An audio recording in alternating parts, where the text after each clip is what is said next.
thought it was an amazing meeting. He's a great leader of a very powerful, very strong country, China. And what can I say? We have, it was an outstanding group of decisions, I think, that was made. A lot of decisions were made, too. There wasn't too much left out there. And we've come to conclusion on many very important points, and we'll be handing that to you in a little while. We're having, because there was a lot of different things, many of them very important. We're in agreement on so many elements, large amounts, tremendous amounts of the soybeans and other farm products are going to be purchased immediately, starting immediately. If you notice, President Xi authorized yesterday for China to start, did you know that, right? China to start buying in very large quantities of soybeans and other things, which I appreciated. That was a very nice gesture. And many other things like that. On fentanyl, we agreed that he was going to work very hard to stop the flow. It's a very complex subject because it's used for lots of different reasons, including anesthetics and things. But he's going to work very hard on it, precursors, and I think you're going to see some real action taken.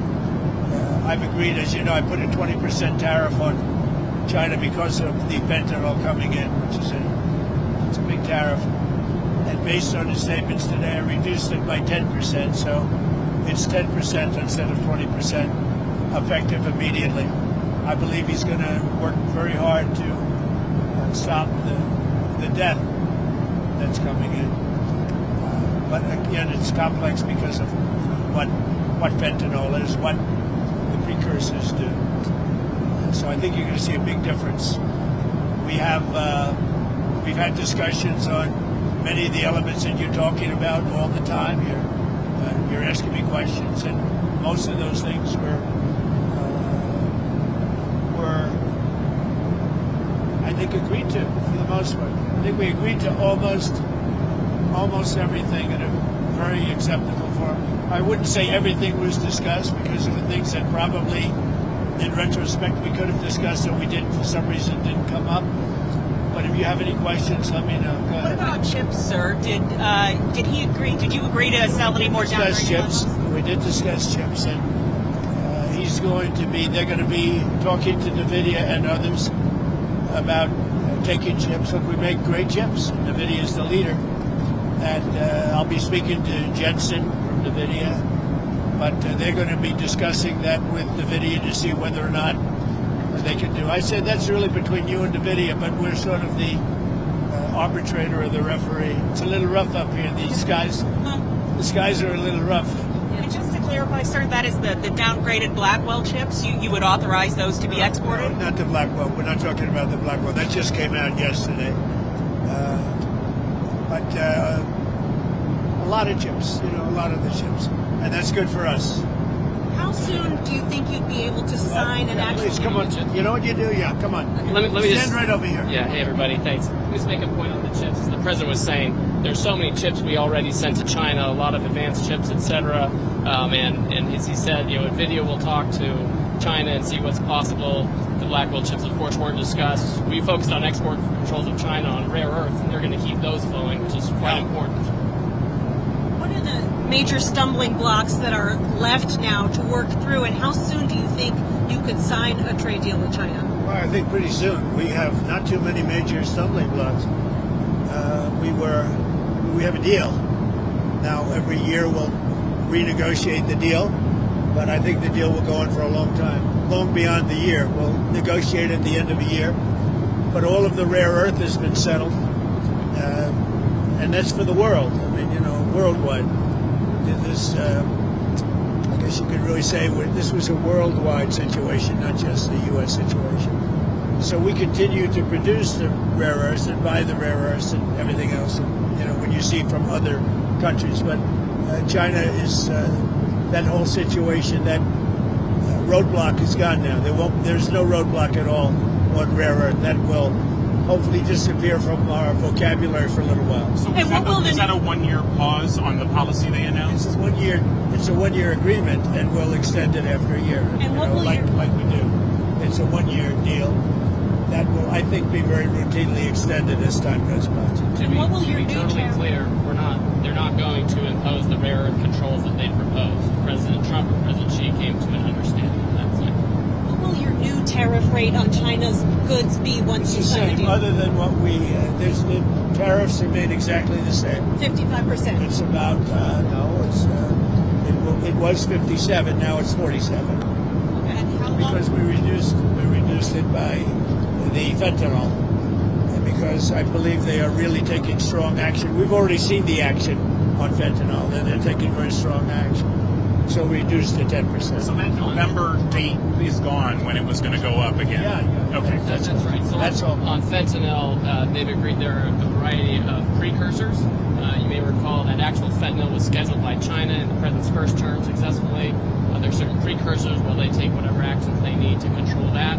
If they can control rare earths, we know they can control the precursors. And President Xi, I think, was very strong in saying he was going to enforce those laws internally. And of course, we'll watch that. And we'll He's work going to with be them. very strong in enforcing the fentanyl, everything having to do with fentanyl and regulations internally, including taking very strong measures against those that don't obey. And a variety of other tariffs still remain. Section 301 tariffs from the original, a variety of Section 232 tariffs. Some of these tariffs are, as the president mentioned, around 40%. For some individual products, it may go up to 100%, but as a general matter, it's about 45, 47%. So, sir, it sounds like you might be going to China then after the successful meeting. That's another thing we agreed. I'll be going to China in April, and he'll be coming here sometime after that, whether it's in Florida, Palm Beach, or Washington, D.C. Did you read anything on the shipping fees, the 301 shipping investigation?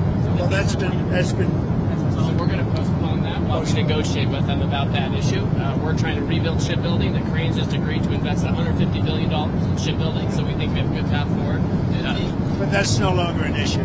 Did the war in Ukraine or Taiwan come up? We discussed that, and we discussed basically these are rough winds in Asia. I must tell you, this is a rough flight. We could have waited an hour, maybe. This is a little tough. These are tough conditions for interviews. You know, they're going to be watching Trump. They're going to say he didn't look too good. He's got the shakes. I don't have the shakes, but people are going to think I do. You're pretty solid. So Ukraine, it came up. Yeah, it did come up. Ukraine came up very strongly. We talked about it for a long time, and we're both going to work together to see if we can get something done. We agree that the sides are, locked in and fighting, and sometimes you have to let them fight, I guess. Crazy. But he's going to help us, and we're going to work together on Ukraine. There's not a lot more we can do. The oil, he's been buying oil from Russia for a long time. It takes care of a big part of China. And, I can say India's been very good on that front. But we didn't really discuss the oil. We discussed working together to see if we could get that war finished. It doesn't affect China. It doesn't affect us. And I'd like to see it done on the basis. I don't like to see 6, 7, 8,000 young people, mostly young people, for the most part soldiers, be killed. It's not costing us anything. In fact, we make money, and I don't even want to talk about making money. I don't care about making money in that case. But, we send weapons to NATO. They buy full price. They buy the weapons. They give them to whoever, but I think they give them probably to Ukraine for the most part. And we discussed it. We discussed all that. We're going to work together to try and get the war with Russia and Ukraine solved. What about the Taiwan issue, sir? It never came up. Taiwan never came up. It was not discussed, actually. What else didn't come up that you thought might come up? You had mentioned you didn't get to everything. We had a long meeting, as you know, but a lot of things we discussed in great detail. A lot of things we brought to finalization. A lot of finalization. I thought it was a great meeting. I think it was a very friendly meeting. It was a good meeting for two very large, powerful countries.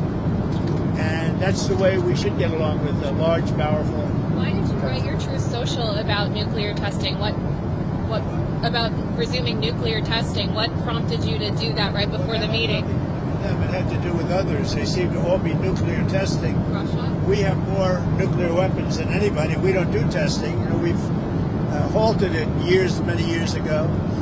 But with others doing testing, I think it's appropriate that we do also. Any Israel- details did around Israel- the testing, sir? Like where, when? It'll be announced. We have test sites. It'll be announced. Did Israel give you a heads up before they bombed Gaza? And is it still a ceasefire if they're it's a stopping? ceasefire. It is. No, they had a sniper, and one of their soldiers were killed, and they did retribution. So we'll see. But it is a ceasefire. It's back to ceasefire. But is that What is the thinking behind reducing troops in Romania, the drawdown of U.S. troops in Romania? You'd have to ask. I mean, I can tell you about it, but it's not very significant. It's not a big deal. On nuclear weapons, sir, which countries do you have in mind when you say you want to send a signal? What a rough ride this is. The interviews are tough enough without your life being threatened. You guys okay? Yes, sir. Thank you. That camera guy's very steady. We're going to look real bad today on television, I'll tell you. I think that, it's pretty much, I think we've discussed mostly what we said, pretty comprehensive. We're going to issue a statement on some of the details. But overall, I guess on the scale of from 0 to 10, with 10 being the best, I would say the meeting was a 12. Okay, I think it was a 12. I think very importantly, just the whole relationship is very, very important. And I think it was really good. Especially coming on the heels of the successful trip. We're in Malaysia. You signed a peace deal for Cambodia and Thailand. Critical mineral deals with all our allies. So many Real successful strength, meetings. right? The whole And so way. many meetings great for our country with literally hundreds of billions, trillions of dollars have come into our country over the last 4 days, represented by this meeting. But trillions of dollars, where Toyota is going to build plants, $10 billion worth of plants. And, I could go over so many different companies coming in. They're pouring money into the United States. So beyond even this meeting, this was an unbelievable trip. And I hope you're glad you were a part of it. It was big. Did you Every country, Japan, I mean, you look at South Korea, Japan, and so many other countries that we met there, they're investing tremendous amounts of money in the United States, like money that we've never seen before. Sir, are we investments from China in the U.S., additional investments, anything like that? They have investments, and they will invest. And China, I think they feel very strongly. They congratulated me on the tremendous success that we've had, because there's never been a country that has had so much money come into it for purposes of investment, for building, for auto plants, for AI, etc. So he was very strong on congratulating me for that. But you didn't commit to any additional investment or We outflow? didn't really discuss it, but he would. Did you ever get through to Kim Jong-un about setting up a meeting? Does he have a phone? We never were able to talk because I was so busy. And really, this is why we came. I think it would have been maybe disrespectful to the importance of this meeting if we did that. So I'd come back with respect to Kim Jong-un. I'd come back if it was. What do you want to talk about with him? I had a great relationship with Kim Jong-un. I think if I didn't get elected, you would have had. If Hillary Clinton came in at the time, who he doesn't like too many people other than me. If you want to know the truth, I think you would have had a big war. Could have been a very bad war too. Sir, with the nuclear announcement, just one more on the nuclear announcement. Do you worry that we're entering a more risky environment when it comes to nuclear issues? No, I don't think so. I think we have it pretty well locked up. But we have more than anybody.